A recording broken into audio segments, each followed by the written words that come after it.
exactly is going on at Chelsea Football Club? Hey guys, welcome to the channel, welcome to another video. Today's video is going to centre around Chelsea Football Club, a football club that I talked a lot about in the summer. I've scarcely done it throughout the season as I've been trying to wrap my head around what exactly is going on at Stamford Bridge this season. It wasn't so long ago that Enzo Maresca's side were being talked about as potentially being surprise title contenders, only for the second half of the season to be completely and utterly a bit of a car crash, in all honesty. Yes, they still have the very strong potential of them ending the season with silverware in the form of the Europa Conference League, but with Champions League places being hotly contested this season, with Champions League football being the bare minimum that Chelsea should be achieving this season, are they actually going to achieve their goal? Are they actually going to achieve their goal? We're going to be talking about Chelsea. We're going to be talking about what happened this past weekend against Arsenal. We're going to be talking a little bit, I'm sure, about Enzo Maresca, the players, what the future may look like, and things like of that nature. Before we get into all of that and much more, I would like to remind you all to please like the video and also subscribe if you are new. Both things will always and forever be greatly appreciated. Get involved in the comments section.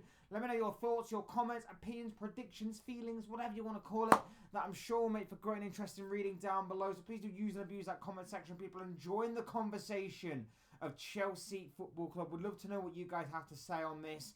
And without further ado, we'll get on to the conversation ourselves. We're talking Maresca, we're talking Chelsea. Let's get into it. This past weekend was a complete disaster as far as what Chelsea are concerned. They didn't lay a glove at all on Arsenal. They lost 1-0. The scoreline flattered them. Arsenal were in complete cruise control throughout the entirety of the game. Chelsea put them under very little jeopardy in the entirety of the game, barring, I think, a miscue of a save from David Raya. I think that was the only minor scare that Arsenal suffered in the entirety of that game. And it now means that Chelsea have not won away from home since they beat Tottenham towards, I believe, the end of last year, when that 4-3 victory over their fierce rivals. It's mad to think that a few months ago we were talking about Chelsea as being potentially surprising title contenders. Their first half of the season form saw them shoot right up the table and be contesting within the top three of the likes of Liverpool and Arsenal. But since then, their form has dropped off a cliff. And why is that? The squad not being good enough potentially, the squad being young and inexperienced, Enzo Maresca's tactics being found out, he's not really adjusted properly to it. Maybe it's a combination and a sort of culmination of all of those things and more. Because in my personal opinion, although top 4 Champions League football for next season was the goal for Chelsea this season, whether they obtained it or not, in my personal opinion, somewhat irrelevant. To say that they've spent so much money on these players, young, inexperienced, but got a lot of potential and promise, they obviously need that Champions League money and that Champions League football to somewhat say that this project is going in the right direction. They also need it for financial purposes as well. They need this.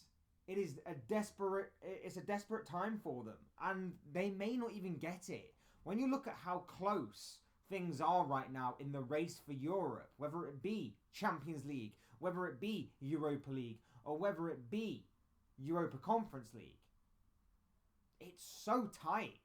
1 or 2 games of winning or losing here and there can drastically affect the entire top half of the table. It's really, really close this season, and it's really heating up to be an exciting conclusion for those kinds of positions and spots. But Chelsea desperately need to be within that top 4/top 5 if obviously England get the 5th place for the Champions League next season. Chelsea desperately need to be there. Desperately need to be there.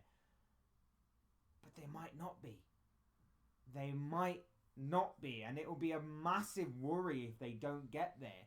A massive worry because not only does it seem like they are still keeping within their principles of signing young players and potentially bigging them up for the future, maybe certain ones are going to be turned over as potential profit later on down the line. Some are going to be there to try and maybe add something to the squad but be sold on still, or some maybe even a part of Chelsea's long-term future. The worry is that the future may never come for Chelsea because they keep on with this kind of prospect and model.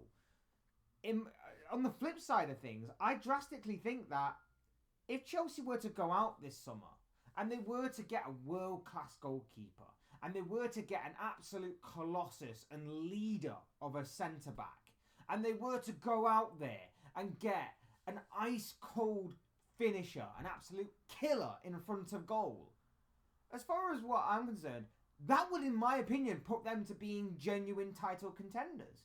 When I look at this season, I look at Enzo Maresca and I think, first half of the season, really, really good. You saw how he laid his principles down. You saw how the players were somewhat buying into it. You saw the quality of their squad shine through. You just think that a few tweaks here and there, and they'll be right up for it. Second half of the season, they fell off. They've really fallen off. A large part of that, in my opinion, is down to them not taking their chances and opportunities when they are presented with them. That is a lack of clinical finishing. The other side of that, of course, is the defensive liability. Their defence seems soft at times, and their goalkeeper is... I keep saying it. I can't believe how many goalkeepers Chelsea have, and yet they keep on sticking with Robert Sanchez. I still can't believe that. I genuinely can't believe how many goalkeepers they potentially have at that club, and yet they are still sticking with Robert Sanchez week in, week out, game in, game out, after mistake, after mistake, after mistake, after mistake that he is making. Like, I still genuinely cannot believe that they're sticking with him.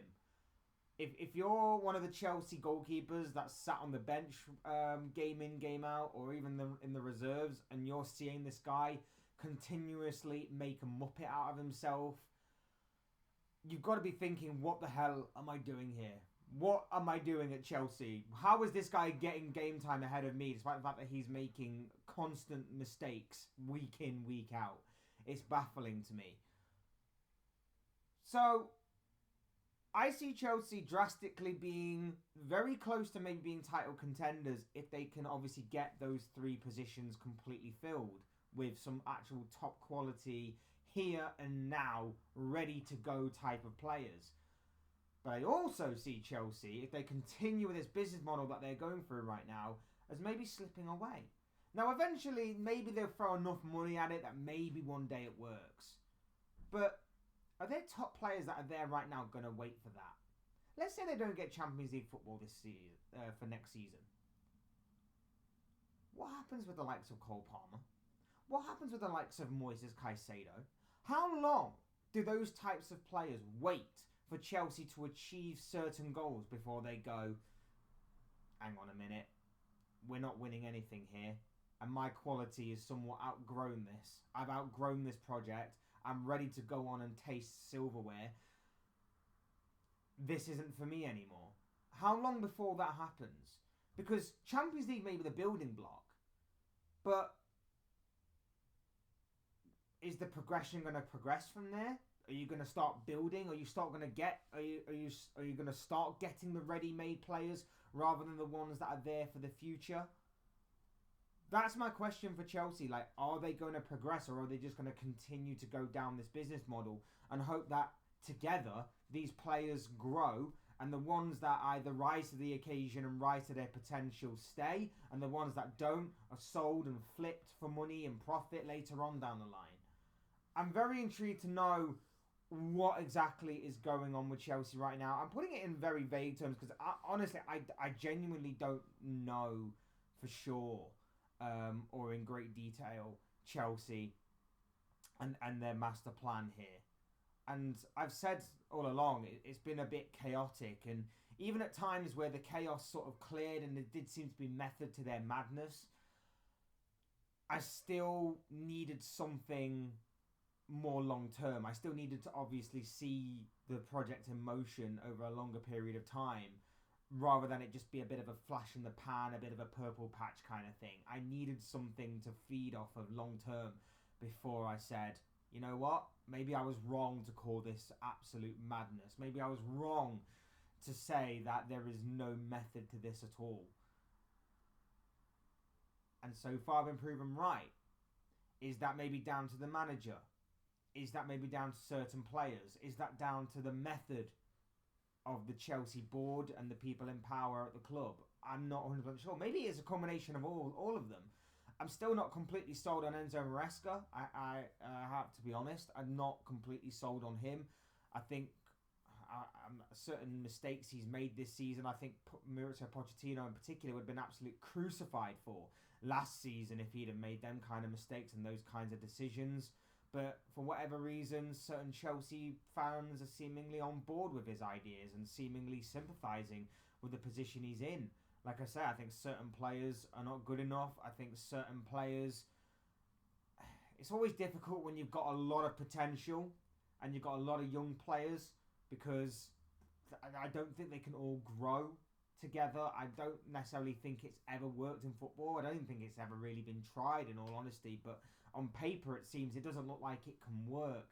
Just growing all of these young kids together and hoping that they reach their potential and their promise at the same time. And some rise obviously higher than others. Some stand head and shoulders above the others. I don't know. I really don't know. Do I think overall that they will get Champions League football for this season? I mean, I think the top two are set. I think Forest are now pretty much there. I think Man City will just about get it, because I think their end run to the season is actually quite favourable to them. I know they haven't exactly been great, but I still think that they will get the job done. So it's that final one for me. Chelsea could. Newcastle could take a lot of momentum from their Carabao Cup win and get there as well. There are other teams that are in the mix. Like I say, it is extremely, extremely close in terms of that. I think the only thing that Chelsea can pretty much guarantee on this season is that they will probably get Europa League, because they are very likely to go on and win the Europa Conference League. And with that obviously comes a guarantee into next season's Europa League, which of course will guarantee Chelsea some form of European football. Even if the worst was to happen and they were to finish outside of like the top 7 or top 8 or top 9, depending on obviously how England do in terms of coefficiency, in terms of how teams finish up, in terms of who wins the FA Cup. Newcastle have already guaranteed themselves Europa Conference League by winning the Carabao Cup. So there are a lot of different factors that obviously could affect Chelsea. But the one thing we know is that currently they are in the top 4 or top 5. And of course they have a very good chance of winning the Europa Conference League, which will guarantee them into next season's Europa League. Will they keep their nerve and remain in the top 4, top 5? If they buck up their ideas defensively, if they start taking their chances going forward, then yes, obviously. But they have a difficult run from now until the end of the season. It's a very difficult run. It's a very awkward run at that as well. And like I say, it's something that needs to definitely happen for them. It needs to desperately happen for them. But whether it does or not remains to be seen.